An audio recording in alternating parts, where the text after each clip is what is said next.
Isang mapagpalang araw po sa ating lahat. Ako po si Janela Bianca Daguila at ito po ang aking Day 219 Devotion para sa ating 365 Daily Devotion na pinamagatang Kailan ang ika-1,000 taong paghahari ni Kristo. At ang topic natin ngayon ay Premillennialism.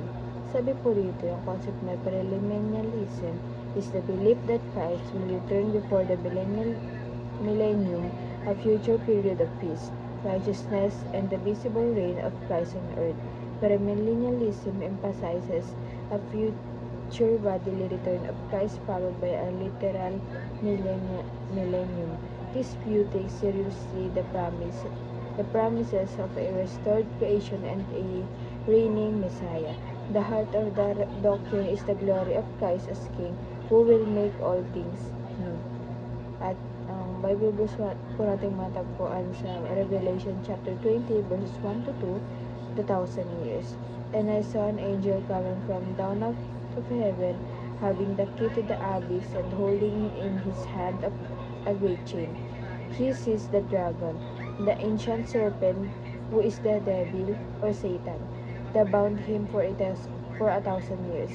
He threw him into the abyss and locked and sealed it over him, to keep him from deceiving the nations anymore until the 1,000 years were ended. After that, he must be set free for a short time. Sa Tagalog po, ang 1,000 taon. At nakita ko ang isang anghel na nananaog mula sa langit, na hawak sa kanyang kamay ang susi ng di matarok na kalaliman at ang isang malaking tanikala. At sinunggaban niya ang dragon, ang matandang ahas, na siyang Diablo at Satanas, at ginapos siya ng 1,000 taon. At ang teachings natin ngayon ay number 1, Kingdom. King Jesus transformed the world. Ito po, ang ating Panginoon talagang may kaharian siya at talagang madam siyang kakayahan na hindi natin kayang gawin. Pati yung pag-transform ng mundo ay ginawa, siya ang gumawa ng ating Panginoon.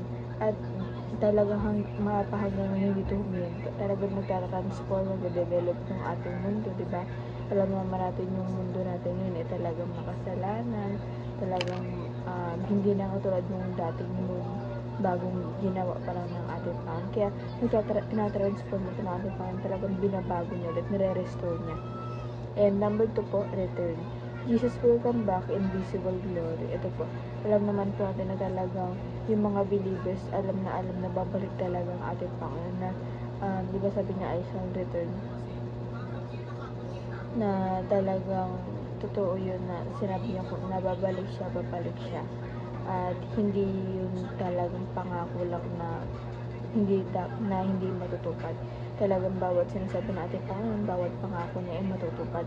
Talagang kahit naman umakyat sa langit ang courage siya dun, hindi niya naman tayo pinababayaan dito. And number 3 po, new earth. The world will be fully restored. Ito nga po, bagong earth, hindi lang restored talagang new. Kumbaga, nasigurin natin sa totally, hindi na natin totally ito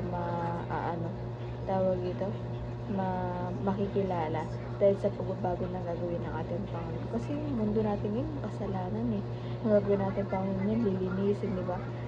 Maalisin natin mga pangit na gawain, ganun.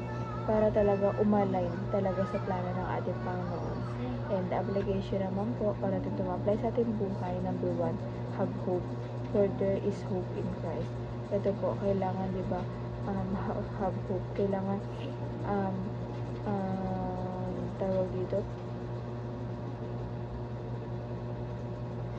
ito may tayo,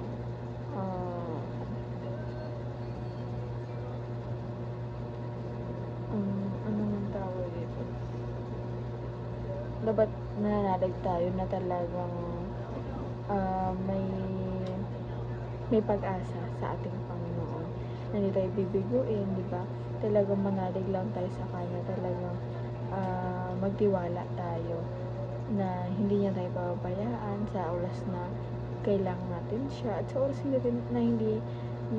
sa oras na sa tingin natin na hindi natin kailangan ating Panginoon, kailangan natin siya. Talagang alamin lang natin kung pag nalaman mo kung anong purpose sa buhay mo, talagang siguro minuminuto mo siya kailangan. Kasi ganun mo kaigil yung pananampalataya, yung presensya ng ating Panginoon.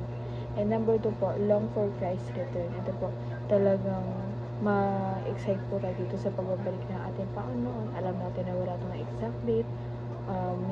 Wala kahit sino walang alam. Talagang mag-antay lang tayo dahil tututuhanan to ng ating Panginoon ang kanyang pagpapalik. And number 3 po, prepare the way for the Lord. Ito po, pag-prepare po tayo ng way para sa ating Panginoon sa kanyang pagbabalik. Alam natin na parang anytime babalik siya, diba? Kasi wala namang may alam sa atin kung kailan, kaya kailangan lagi tayong handa para sa kanyang pagbabalik. And yun naman po ang aking devotion ngayong araw. Sana bumigtungan kayo at huwag kayong pumunta na i-share sa ating mga mahal sa buhay, and God bless po sa ating lahat.